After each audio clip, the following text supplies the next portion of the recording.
Shalom Bapak Ibu Saudara-saudara yang saya kasihi di dalam Tuhan. Hari ini berjumpa kembali kita dalam Bible Study.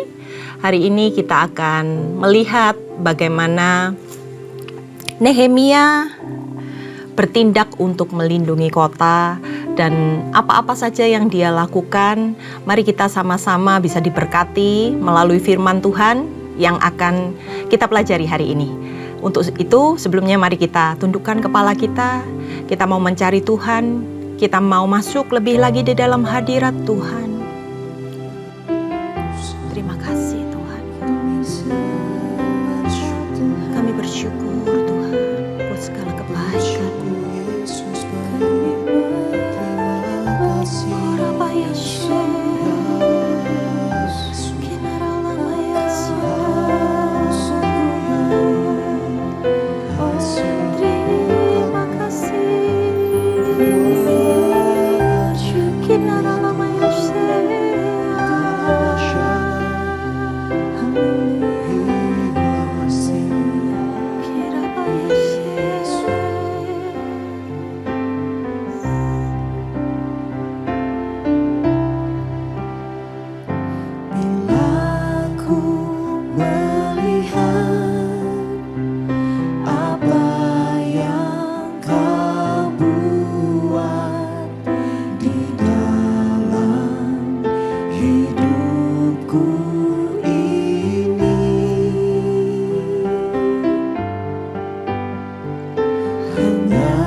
Apa yang kau buat di dalam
kasih setiamu,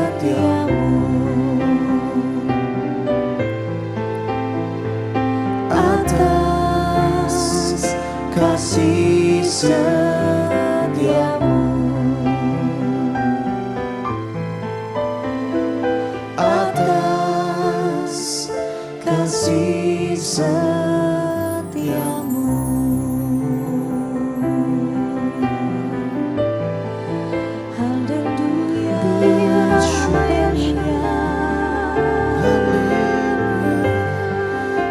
Kasih setiamu kami bersyukur Tuhan. Oh, kami boleh menikmati segala karya kami bersyukur. Haleluya.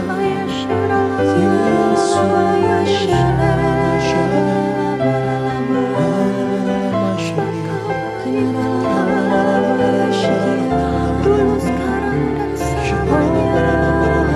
Kasih setiamu tak pernah berakhir.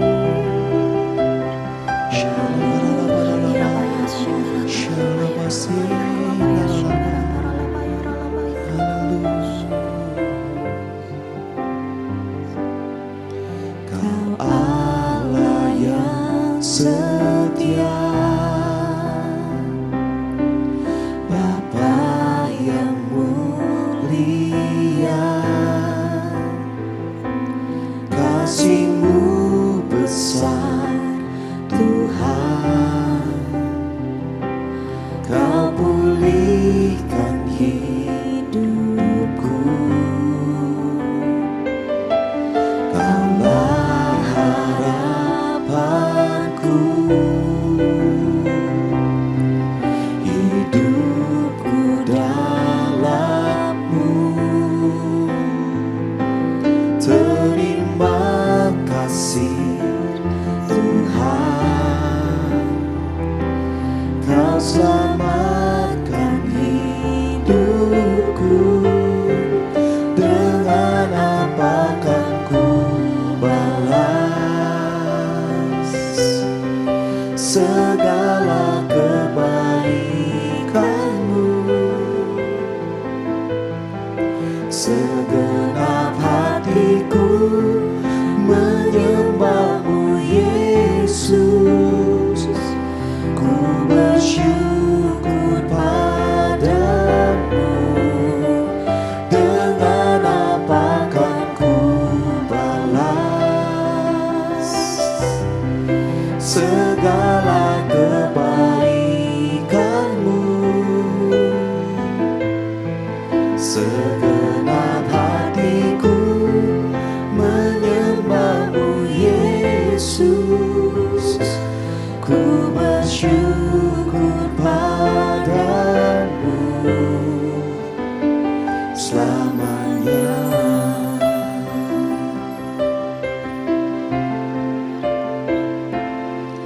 Kau Allah yang setia,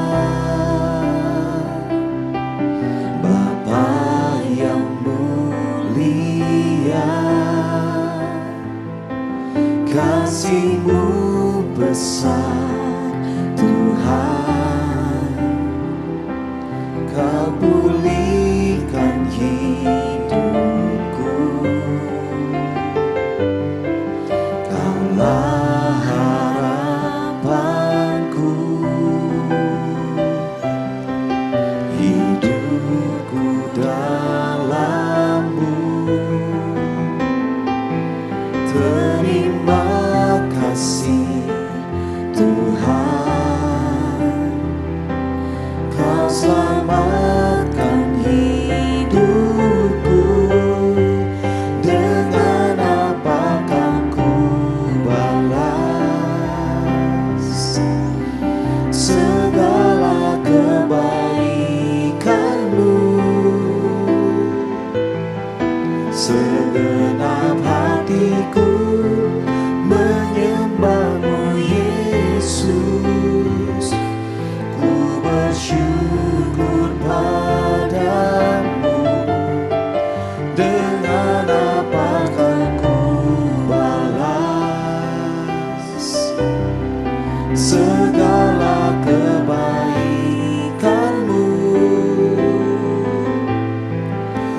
Segenap hatiku menyembah-Mu Yesus. Ku bersyukur padamu. Segenap hatiku menyembah-Mu Yesus. Ku bersyukur padamu. Segenap hatiku menyembah-Mu Yesus. Ku bersyukur padamu selamanya.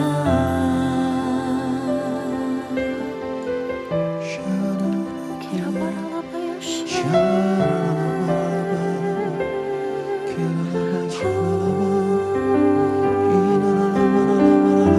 Kinaralama ya shanda. Kinaralama ya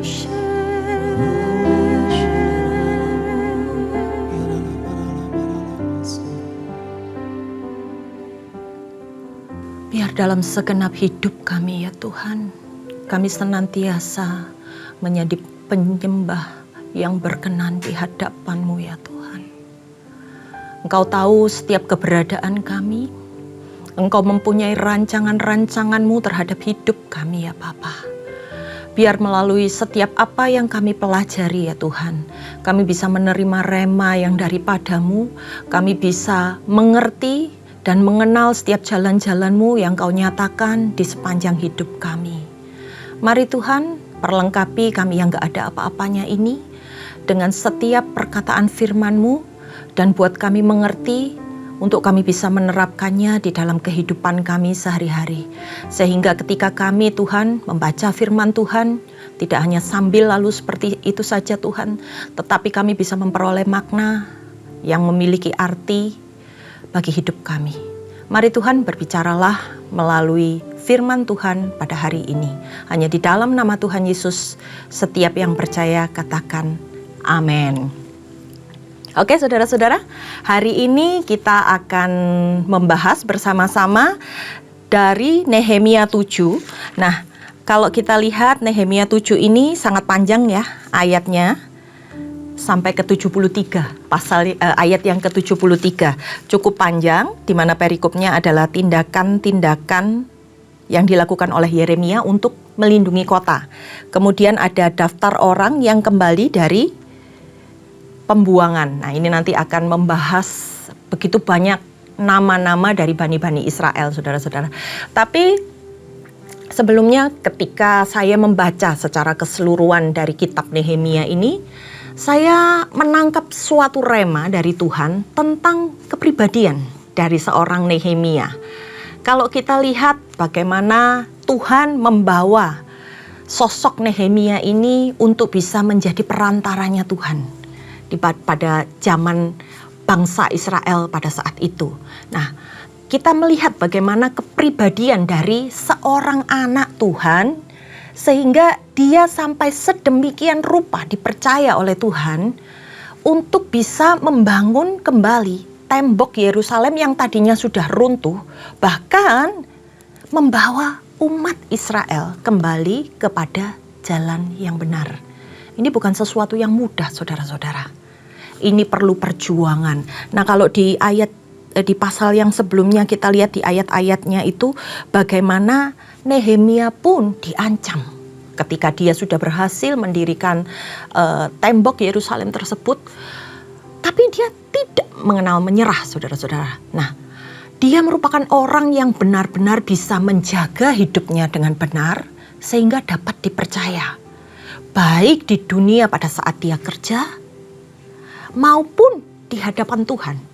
Bahkan ketika dia menghadapi berbagai kesukaran sekalipun, pikiran dan tindakannya tetap melakukan apa yang benar di hadapan Tuhan. Di mana Nehemia ini selalu memprioritaskan Tuhan dan dia menjaga hidupnya. Di tengah situasi yang pada saat itu benar-benar gak nyaman, saudara-saudara. Tapi dia selalu memikirkan orang banyak. Ketika dia ada di dalam kerajaan, dia diangkat sebagai orang kepercayaan raja. memiliki kedudukan yang nyaman, memiliki pekerjaan yang baik, tapi dia tetap memikirkan apa yang Allah kehendaki. Dia memikirkan bangsanya. Banyak orang yang bisa dipercaya oleh Tuhan, tapi sedikit yang bisa menyelesaikan kelanjutan dari apa yang Tuhan percayakan. Nah, Nehemia ini berhasil dalam hidupnya ketika dia berada di pembuangan. Waktu kita berpikir tentang kata pembuangan, itu bukan sesuatu yang enak ya saudara-saudara. Tapi dia bisa menata hidupnya untuk dia bisa diangkat menjadi orang kepercayaan raja pada zaman itu. Ketika dia dipilih oleh Tuhan untuk membangun kembali tembok Yerusalem, dia menyelesaikan tugasnya sampai akhir. Dan ketika pekerjaannya itu selesai, dia tetap bisa melanjutkan. Nah, di pasal yang sebelumnya dikatakan pembangunan itu sudah selesai. Dan pada saat itu dia menghadapi ancaman demi ancaman. Ketika kita melihat usaha dari Nehemia ini berhasil karena dia disertai oleh Allah. Tapi musuh-musuhnya gak tinggal diam saudara-saudara. Mereka ingin menghancurkan hidup dan usaha Nehemia. Apa yang dilakukan Nehemia? Dia gak menghiraukan hal-hal tersebut. Dia tetap fokus. Dia tetap berusaha sekuat tenaga sampai pekerjaan yang Allah tugaskan dalam hidupnya diselesaikannya. Nah, mari kita mulai pembacaan firman Tuhan dari Nehemia 7. Kita baca di dalam ayat yang pertama. Setelah tembok selesai dibangun, aku memasang pintu-pintu. Lalu diangkatlah penunggu-penunggu pintu gerbang, para penyanyi, dan orang-orang Lewi. Pengawasan atas Yerusalem aku serahkan kepada Hanani saudaraku dan kepada Hananya, panglima benteng. Karena dia seorang yang dapat dipercaya dan yang takut akan Allah lebih daripada orang-orang lain. Berkatalah aku kepada mereka, pintu-pintu gerbang Yerusalem jangan dibuka sampai matahari panas terik. Dan pintu-pintunya harus ditutup dan dipalangi. Sementara orang yang masih bertugas di tempatnya, tempatkanlah penjaga-penjaga dari antara penduduk Yerusalem, masing-masing pada tempat-tempat penjagaan dan di depan rumahnya. Nah, kita lihat ya saudara-saudara. Di sini tembok Yerusalem itu sudah berubah menjadi sebuah benteng pertahanan yang kuat. Nah, di sini Nehemia mulai mengatur strategi. Dia menunjuk orang-orang Lewi untuk melakukan upaya penjagaan untuk keamanan. Mungkin dikarenakan jumlah orang Lewi pada waktu itu hampir setengah dari jumlah penduduk kota. Jadi jumlahnya banyak. Nah, usaha yang dilakukan oleh Nehemia ini untuk melindungi kota tersebut adalah dia menempatkan penjaga-penjaga yang diistilahkan pada masa itu adalah penunggu pintu gerbang. Biasanya penunggu pintu gerbang ini bertugas untuk menjaga di depan pintu masuk bait Allah. Tapi saat itu Nehemia menempatkan mereka sebagai pengamanan di gerbang kota. Karena apa? Karena ada bahaya yang mengancam. Sehingga Nehemia berinisiatif untuk melakukan penjagaan dan pengamanan tersebut. Nah, di sini kita lihat setelah selesai, Nehemia itu enggak begitu saja meninggalkan pekerjaannya, tapi dia tetap mengatur segala sesuatu untuk supaya setiap hal yang dilakukannya itu enggak sia-sia. Dengan detail, dia menaruh orang-orang yang dapat dipercaya. Dan dia bisa, kita lihat ya saudara-saudara, bagaimana dia menempatkan orang-orang yang dipercaya oleh dia. Kalau kita lihat di ayat yang kedua, pengawasan atas Yerusalem itu diberikan kepada 2 orang yang dia percaya. Yang tidak mungkin terpengaruh oleh musuh-musuh dari Nehemia. Yang pertama dikatakan adalah Hanani. Hanani ini pernah disebut di dalam Nehemia 1 ayat 2. Nah, siapa Hanani ini? Hanani itu adalah orang yang pertama kali memberitahukan kepada Nehemia tentang kemalangan kota Yerusalem dan orang-orang Yahudi pada zaman itu. Dia ini adalah saudara dari Nehemia. Mungkin termasuk orang-orang Yahudi yang terluput Tapi bisa jadi mereka adalah orang yang telah kembali dari pembuangan Babel terlebih dahulu, ataupun orang yang nggak diangkut ke Babel tapi tetap tinggal di Yehuda pada masa pembuangan. Nah, kemudian orang yang kedua adalah Hananya. Siapa Hananya ini? Adalah orang yang dipercaya Nehemia karena dia hidup takut akan Tuhan. Sehingga dia memiliki kualitas di mata Nehemia. Nah, dari ayat-ayat ini kita dapat melihat bahwa Yerusalem merupakan kota yang terus-menerus mendapat ancaman. Sehingga orang-orang yang Yahudi yang ada di dalamnya harus secara terus-menerus menjaga dan mempertahankan kota tersebut. Nah, di perikop berikutnya kita akan melihat daftar-daftar orang-orang yang kembali dari pembuangan. Mari kita baca di dalam ayat yang keempat. Adapun kota itu luas dan besar, tetapi penduduknya sedikit dan rumah-rumah belum dibangun. Maka Allahku memberikan dalam hatiku rencana untuk mengumpulkan para pemuka, para penguasa dan rakyat, supaya mereka dicatat dalam silsilah. Lalu kudapati daftar silsilah orang-orang yang lebih dahulu berangkat pulang. Dalam daftar itu kudapati tertulis. Nah, ada kendala yang dialami oleh Nehemia. Karena kota itu terlalu luas, tapi pada saat itu penduduknya baru sedikit yang kembali, yang ada menduduki kota tersebut. Dan banyak rumah-rumah yang belum dibangun kembali. Karena banyak di antara penduduk yang waktu itu berpikir tidak mau membangun rumahnya. Karena apa, saudara-saudara? Karena kota itu pada awalnya belum bertembok. Jadi mereka belum mau membangun kembali rumah-rumah mereka. Maka Allah menaruh hikmat pada Nehemia untuk dia mengumpulkan para penguasa dan rakyat untuk melakukan sensus. Siapa yang lebih dahulu berangkat dan pulang, serta berapa jumlahnya. Nah, sensus ini dilakukan untuk menentukan kemurnian keturunan dari mereka yang pulang karena sudah mengalami kawin campur dan lain sebagainya. Mulai dari mereka yang diangkut pada zaman pemerintahan Raja Babel, itu yang pertama, yaitu Nebukadnezar. Nah, hal ini juga dicatat pada kitab Esra, saudara-saudara. Nah, bagaimana Nehemia mengatasi kekurangan penduduk ini di tengah kota yang luas tersebut nanti akan dijelaskan di dalam pasal yang ke-11. Di mana dia membuang undi untuk menentukan penduduk mana yang tinggal di dalam dan penduduk mana yang tinggal di luar kota. Nah, selanjutnya di ayat yang ke-6 sampai ayat yang ke-69 itu membahas nama-nama orang yang berangkat pulang dari pembuangan beserta jumlahnya.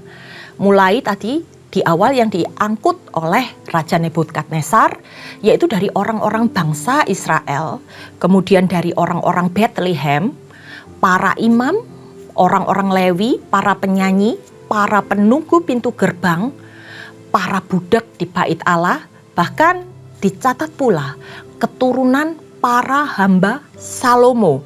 Nah, itu ada dicatat di ayat-ayat mulai dari ayat yang ke-6, saudara-saudara.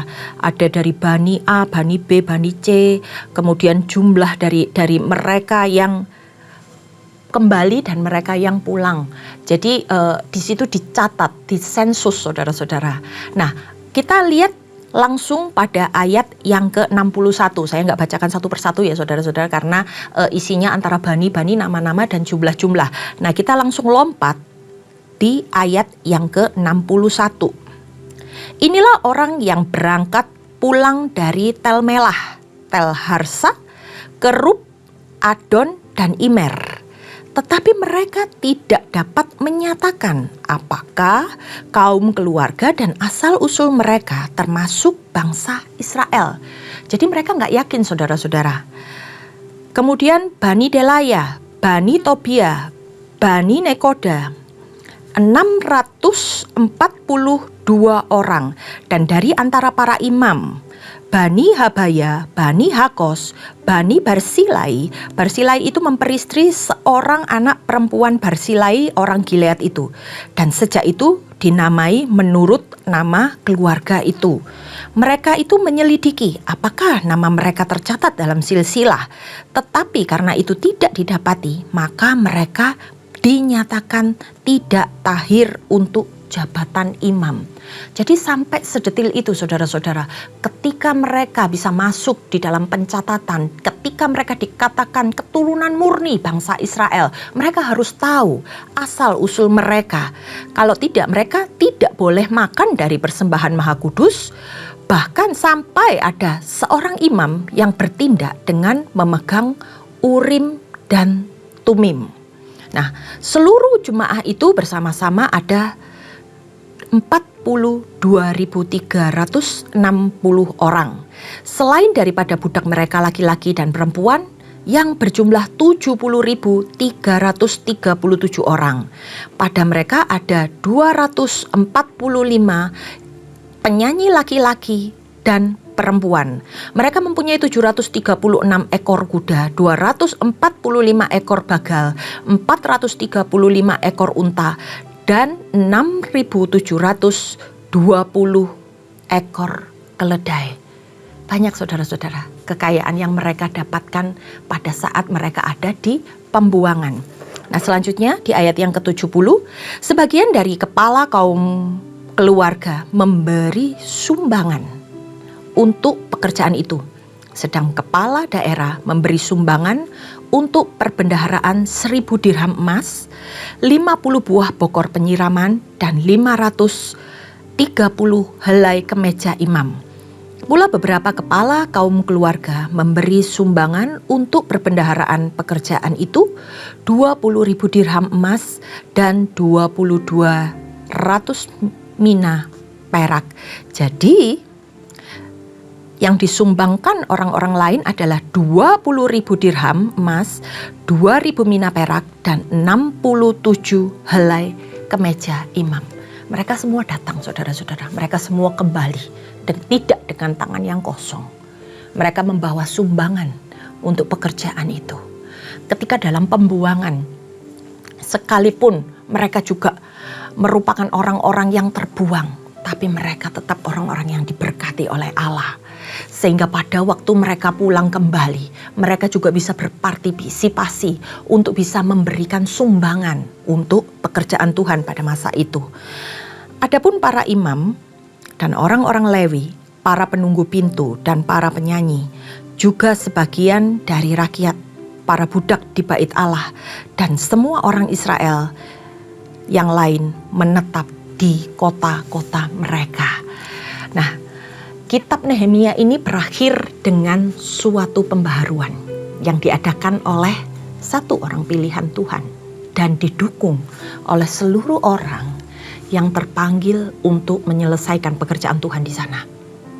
Bukan hanya berhasilnya mereka mendirikan sebuah tembok, tapi bagaimana usaha-usaha yang dilakukan mereka untuk menyelesaikan hingga tuntas apa yang sudah mereka bangun. Bukan suatu hal mudah, tapi mereka bahu-membahu dipimpin oleh satu anak muda yang Tuhan khususkan untuk bisa menyelesaikan pembangunan tembok Yerusalem. Dan kemudian terbentuklah sebuah komunitas. Saya katakan sebuah komunitas karena di sini adalah sekumpulan orang-orang yang mau benar-benar rindu untuk tembok Yerusalem ini kembali berdiri.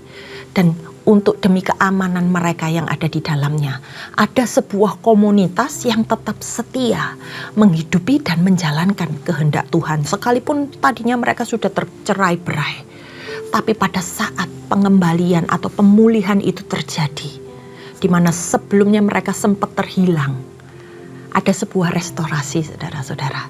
Restorasi itu adalah sebuah pemulihan, sebuah perubahan yang terjadi. Bukan hanya membangun kembali bangunan yang runtuh, tetapi bagaimana di dalamnya spirit itu tetap ada, spirit itu tetap menguasai batin mereka, dan sehingga mereka bisa tahu apa yang harus mereka lakukan, dan mereka bersama-sama untuk menyatakan kemuliaan Allah di tempat itu. Jadi saudara-saudara, dimanapun Anda berada, di posisi apapun Anda saat ini ada, saya yakin dan percaya saat Tuhan memilih kita, saat Tuhan memanggil kita, ada suatu pekerjaan yang harus kita kerjakan dan kita selesaikan sampai akhir kehidupan kita. Untuk apa? Bukan untuk kebesaran nama kita, tetapi untuk nama Tuhan dipermuliakan melalui hidup kita. Apapun yang Tuhan taruh di dalam kehidupan kita, mari kita hidupi itu dan mari jadikan hidupmu berharga di mata Tuhan. Mari kita sudah selesai dalam pembahasan Nehemia 7 ini dan saya yakin percaya kita sama-sama diberkati. Mari kita tundukkan kepala. Tuhan, kami mengucap syukur kalau kami boleh melihat keberhasilan dari seorang Nehemia, bagaimana dia berjuang gigih di tengah keadaan yang gak nyaman sekalipun Tuhan. Mungkin hari ini salah satu di antara kami juga sedang berada di dalam situasi yang tidak nyaman.